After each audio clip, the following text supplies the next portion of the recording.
kind of shocking to me, like how quickly things get, blown out of. So I'm not gonna pick either side. I'm gonna sit here and just discuss the situation from a standpoint that says I'm not about what about isms.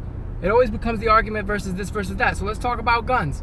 Let's talk about, is the issue gun control? Should be talking about how controlling guns. So the argument becomes, take away the guns.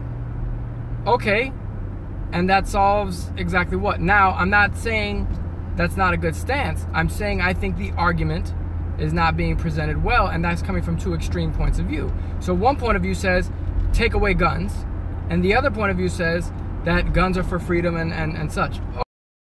Understand your... Yes, people do. However, looking at the other side of it, are there certain types of guns that people shouldn't be licensed to have? So we got to think about something very crazy. Our president is making a little bit of sense here. So that should be an indicator, red flag number one, all right? So let's look at this from both sides of the fence, because we're not going to pick either side here. We're going to talk about both sides. So liberal Democrat says, take away guns, and the argument is, more than likely this person is a hypocrite because they're probably a senator and who has, or a congressman who owns guns. And so they know that their constituents are only going to vote for them if they're on that side of the fence. If they are saying the most extreme point of view, which is take away guns. That's not the question that they should be asking. There should be a very specific set of circumstances that they're talking about, but instead they say the most extreme thing, which then causes the other side to respond with another extreme, which creates a divide. This is exactly what they want. So on the other side of the fence, they say, they're coming to take our guns, and that's not the reality either, but it's made the reality because that's what it's blown out of proportion into. So both sides are guilty of this. This isn't a liberal or conservative issue. This is an everyone issue. All right? The reality is nobody's arguing about this properly. So what one person says to the other, and they're igniting these two drastic extremes, and it just becomes this argument that never wins. Why? Because it's in the benefit of the politician. He's the person who wins. The general public, the population, does not win in this scenario, and the reason for that is because the point of this is for them to further their goals. I'm going to stay in this seat. I'm going to continue to get elected because I've just given you the bad guy. Hey, look, that guy's got guns. I'm strong on gun control, so you want me here. I don't want to actually win the fight. That politician does not want to actually win that fight. Because if they do, the problem no longer exists, and then you don't need them anymore. Now they have to do work. Now they have to go and find some other thing to be upset about, to get you upset about, to get you motivated about, for you to care and keep voting and keep them in that seat. So really, they'd rather have the enemy they know, which is, I'm going to keep gun control as an issue all the time. So when they say, like, the one side says, politicians say the media benefit from this. The media says the politicians benefit. They do. The media is, yes, they benefit from it. It's news. That's what's news. So that's how they make their money. Politicians, how do you make your money? By you're sitting there in your seat and you're working on an issue for some person, but the reality is you never actually want to win that issue because you just want to keep continuing the fight. So you don't actually do everything you need to do, because then you have to do more stuff on the other end once you've succeeded. So these two sides butt heads, and they continue to do this, and it's a Black Mirror scenario. If you ever seen the first episode of Black Mirror, you'll understand what I'm talking about. Catch it's on Netflix, awesome. But what ends up happening is the status quo, everything goes back to normal. This happened after Las Vegas, politicians did nothing. This happened after the Pulse shooting in Orlando, politicians did nothing, and then it happens again. They just find something else, the media gravitates something else, the politicians gravitate something else, and then it continues on with this same thing. But nothing actually gets done because they like to keep it just this way. So that's the reality of this, is they're benefiting off of this situation, and they're capitalizing off of people's off the tragedies. And so then they perpetuate these extreme narratives that get nothing done. The reality is something would get done if people would compromise and people would talk about the real issues. So one person says, hey, I heard him talking about the 21-year-olds that setting that standard that a 21-year-old should have, or there should be an age limit. So 21 would be a proposed age limit for being able to purchase a gun. What's the argument against that? The immediate argument is, well, our soldiers are 18 years old, sometimes 17 years old. They're allowed to carry guns. They're considered mature enough to carry a gun. Why is that acceptable and this isn't? That's a whataboutism. I'm throwing you off by immediately deflecting and going, oh, look at the veterans. I'm a veteran. I am a combat veteran. I served a year in Iraq. I did 8 years of active duty in the U.S. Army. And I think I've just hit 13 or 14 years total service with reserves. So, looking at that, I have a unique perspective. I will tell you two things. The answer to that question isn't that simple. Is a 17-year-old or 18-year-old mature enough to handle a weapon? Yes and no. An individual, 17-year-old or 18-year-old, might be. The average one? No. The average 17 or 18-year-old doesn't join the military. So that's not an accurate reflection. It's just not. Now, at the same time, that 17 or 18-year-old that joins the military is then trained to handle this weapon. So he is then mature enough to handle it once his training is complete. So, why is it the question about maybe setting a licensing standard for weapons? How is that hard? I can get in my car, I can buy a car, and then every year I have to pay for that car to have it registered and to be licensed on it. So why is it that every year you don't have to do that for guns? Now that's coming from a person who owns guns. I have guns, they're for home protection. I don't have guns for sport. Now, even if I did, it doesn't matter. Having a gun or not having a gun, the reality is I have a unique perspective on it. That's my personal opinion. It's also a right. But is driving a car a right? People might say no, but you're licensed to drive. You have to have, it's considered a luxury, right? But even then, you have to be certified to do so. So why is it that in this country you shouldn't be legally certified to do that? Because you have to be of a certain age to drive a car. You have to be of a certain age to drink. Drinking is not a luxury. You're entitled to do that once you hit a certain age. So, considering the level of education in this country, because that's a problem, but we're not going to talk about that. That's a whataboutism. Put that on the side. Education is a problem. Maybe the children in this country, teenagers, would be more mature and more capable of handling that on average if our education system was better. But we just had a freaking a walkout for an entire state yesterday, West Virginia, who had to walk out on all the teachers because they're not getting paid. Reality, that's not a problem for them. Public school. Those are the people that educate your kids. So that's the reason that there's a problem, because we're not taking care of them. So they're not able to take care of the kids properly because it's difficult. There's so many restrictions on that. So the reality is, it's trickling down, and we want somebody else to fix the problem. Everybody's pointing fingers at somebody else. Reality is, education needs to be better. Mental health needs to be better. We don't need to be talking about mental health as it concerns to guns, because we haven't even figured out how mental health itself is the problem. We haven't even discerned how to get through that, to mitigate that disaster. Because the reality is, there should be standards. If you start placing that on the end state and say, well, if you have a mental health issue, then you shouldn't be allowed to have a gun. Everybody's got a mental health issue. Everybody has trauma. Everybody has issues. That's not an accurate reflection. And then if you have a psychologist or a doctor who says that they feel, oh, you know what? I don't really think that's necessary for this guy. I don't like him. Or maybe their stance on guns. I don't like guns, so therefore nobody's getting a gun. And who knows? Is that reality? No, because nobody's doing that yet. Is it possible? Yes.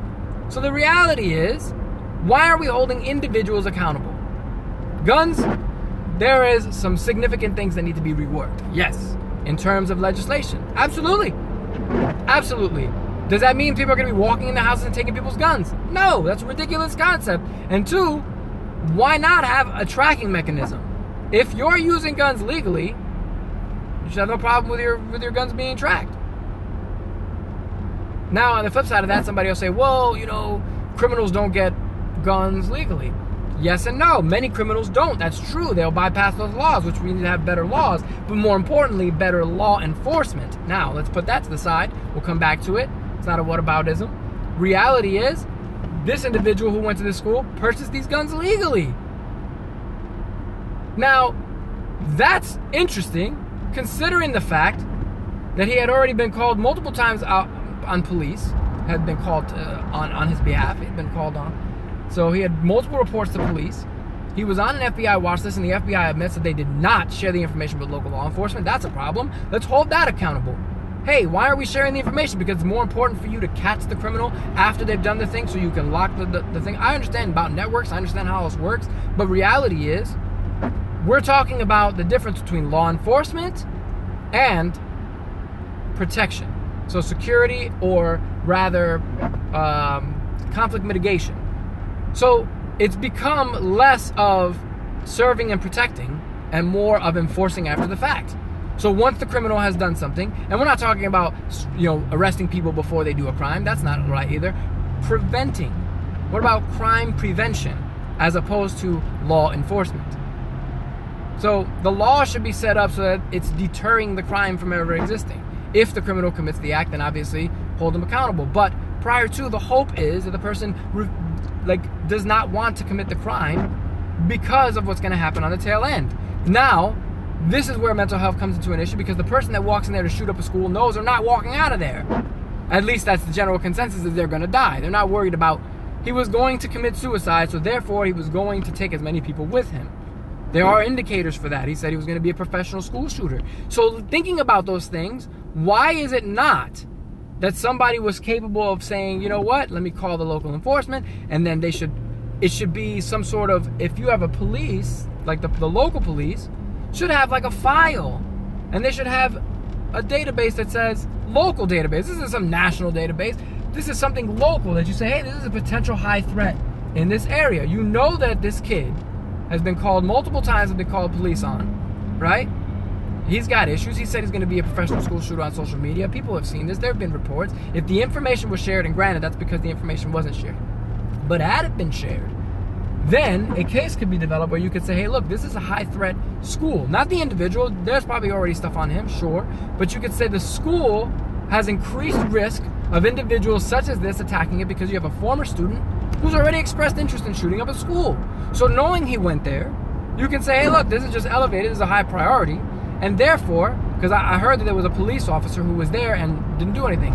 I guess he just was allowed to retire.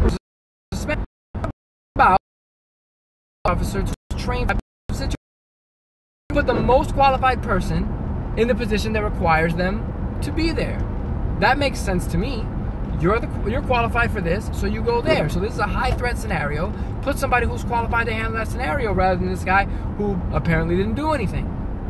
This is why we have these issues, because there's no accountability. Nobody wants to take responsibility for the fact that the jobs weren't done. Police, local police, FBI, there's major disconnects with all of this. And that's a problem. The first thing people want to say too about veterans, veterans are crazy, so, mental health, they're going to go and shoot someone. How many cases have you seen of veterans going out and a veteran doing this act? And then when they say that too, what does that mean? Was he a combat veteran? Was he in the Army for 35 minutes? Was this guy a 20-year veteran, highly decorated, and then he just goes and loses his mind? If so, why? That's not as prevalent as say, law enforcement unloading the entire clip on a kid whose back was turned with no weapon. Now, that's not a commentary on police officers either. All right? It's a very difficult job. However, the standards aren't being forced. Why? Because there are individuals who, they allow this to happen because it protects the organization as a whole. Now, accountability. That individual is, at that point, is now a suspect. All right? Treat him as such. Don't say, well, he's a police officer. No. He's a suspect. If he's not guilty of the crime, then he goes back to work and there's some repercussions. But if there's the possibility of that being a criminal situation, it should be judged as so. There was I just read this the other day in, I guess, 2 New York City cops who raped a girl. And because there's apparently a law, apparently this is in 35 states, where you can rape someone on duty, and that's considered acceptable. Why? Why is there a specific law to allow that? That doesn't make any sense. I don't understand. Like, there's no specific exception for that. That doesn't make any sense. So the reality is, they should be held accountable to that situation. You commit a crime. You are now a suspect. You are not police suspect. You are not executive suspect. You are not whatever suspect. You are suspect. Innocent until proven guilty. But if found guilty under that guise, like this is across the board equal, there's equity there, then it should be understood that was criminal. I mean, that goes without saying. You kill somebody in cold blood. If you're a police officer, if a military soldier, I'll put it this way. If a soldier downrange, I'm speaking from an army perspective, just by my own training. In the army, if they find more than 2 of your rounds inside of the enemy, they're going to question that. Because you shouldn't be doing that. They control pairs. It's standard procedure. You want to maximize the effort, but you're not going out there and blasting people. Now, there's always exceptions. It happens. Understood. But there's a process. And if that person does something wrong, do you think big army's going to take the hit for that? Absolutely not. So these organizations, the police officers, like, just hold your people accountable. If we start cleaning up these organizations, start setting the right standards, then we can project that across the board. Those are the conversations that we have. It's a lot of conversations, not just one. It's not take guns. It's not one or the other. It's not those things. There's many conversations that need to be had, and that's the truth. And that's the truth that nobody wants to face. Nobody wants to face that we all have to do our part. Every single person at the smaller level has to do their part. Law enforcement has to do their part. Military has to do their part. Maybe you should certify people. You should be, if you're a security guard at a school, you should be certified to do that. If you're going to get a gun, maybe you should get licensed. Maybe there should be a training protocol. You should go through training and get licensed and be approved to do that. Maybe every 5 or 6 years, you should have to go through an evaluation. Maybe have that done by a law enforcement professional so he can decide and say, you know what? That guy's got some questionable stuff. A couple red flags. They do a report. Maybe they refer him to a psychologist. Now you can't get a gun. That helps out. If you're on the FBI terror watch list, pretty obvious. Shouldn't get a gun. And again, I am a supporter of the Second Amendment, but I'm also rational, and I'm also saying that there's both arguments, there's extremes. It has to stop. It really does.